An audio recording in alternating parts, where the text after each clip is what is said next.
Salam dəyərli kanal izləyiciləri. Mən Tural müəllim bu günləri son illərdə dövlət qulluğuna, eləcə də magistraturaya məntiqdən düşən sual tipinin izahını verəcəm. Bu sualın asan yolunu sizlərə çalışacağım ki verim. Videoya başlamamışdan əvvəl onlayn dərslərə qoşulmaq üçün 073 67 32 22 nömrəsinə WhatsApp-da yaza bilərsiniz. Qeyd edeyim ki, dövlət qulluğuna hal-hazırda onlayn fərdi və ya qrupla dərslərə qeydiyyat davam edir. İndi isə keçirik sualımızın izahına baxırıq. Deməli, bunun əslində məntiqi nədir? Baxın, burada da yazıb ki, verilmiş 14 üstbucağı fırlatılmaq şərti ilə aşağıdakı fiqurun içərisində elə yerləşdirin ki, bir-birinə toxunan təpə nöqtələr yazılmış rəqəmlər eyni olsun. Doğru düzülüşü müəyyənlikdən sonra ABC-nin qiymətləri artması arasında kodlarına uyğun düzsün. Yəni, məsələn, nə deməkdir? Tutaq ki, bax, məsələn, bu üçbucağa uyğun, tutaq ki, məsələn, hansı üçbucağı burada biz görürük? Tutaq ki, məsələn, bu üçbucağı görürük. Mən bura, məsələn, yazıram, bura 1, 3, 2. Təzədən təpə nöqtələr eynidirsə, bura 2, bura 1, bura 3 yazacaq. Amma elə olmalı ki, bütün üçbucaqlar bura sığsın. Bunları bir-bir yazsaq, bizim vaxtımız çox gedər. Mən əsas məntiqini sizə izah eləmək istəyirdim ki, yəni, baxın, təpə nöqtələr eyni olsun. Bura 1-dirsə, ona toxunan 1 olsun. Bura 2-dirsə, bura 2 olsun. Biz nə edəcəyik? Biz burada şərti olaraq x, y, z ədədlərindən istifadə edəcəyik. İndi bura yazacağım, gör, başa düşəcəksiniz. Bax, bura yazıram, tutaq ki, x yazıram, bura y, bura z. Dedi ki, təpə nöqtələr eyni bir ədəd olmalıdır. Bura y olacaq, bura z, bura x. Əvvəlcə buranı tamamlayaq. Bura x-dirsə, bura da x-dir, bura z-dir. Bura avtomatik y olur. Z, ondan sonra y, x. Ondan sonra a-nın yerində artıq x durur. Bura y olur, y-ə toxunmalıdır, bura z. Bura y olur, bura x, bura z.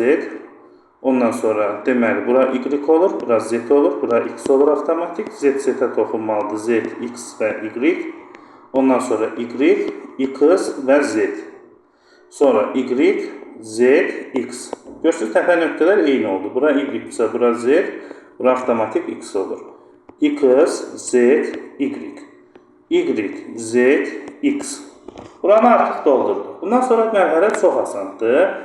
Məsələn, bax, tutaq ki, eyni olan, eyni ölçüd, eyni quruluşa malik olan iki üçbucağı seçək. Elə məsələn, bu iki üçbucağı seçib tapmaq asanlıqdan olacaq. Bax, bu iki üçbucağı, məsələn, burada rəngdən göstərəcəm.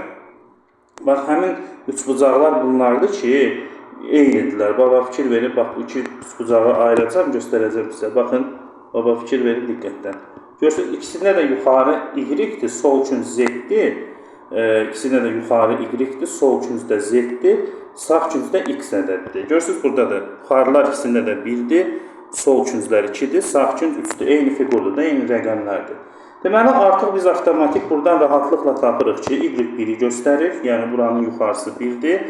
Ondan sonra, deməli, z buranın 2-ni göstərir avtomatik. X da nəyə göstərir? X da bax, bura sağ küncə düşür, o da 3-ü göstərir. İndi hərfləri tapırıq artıq. A hərfi x-i göstərir. Deməli, A, deyə baxın, buradadır. Avtomatik x-dirsə 3-dür.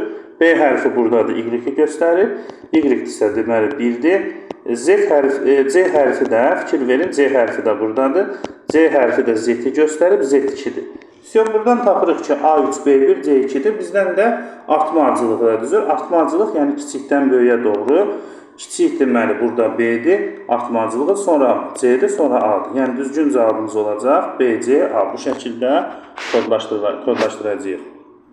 Deməli, yəni, ən aşağı qiymət B-dədir 1, sonra C, sonra isə deməli, qiymətimiz A-da, yəni 3 olacaq. Bu kimi video izahlar üçün YouTube kanalına abunə olmağı unutmayın. Onlayn dərslərə qoşulmaq üçün aşağıda qeyd olun. Yuxarıda yazılan bu nömrəyə yaza bilərsiniz. Diqqətiniz üçün hər birinizə təşəkkür edirəm.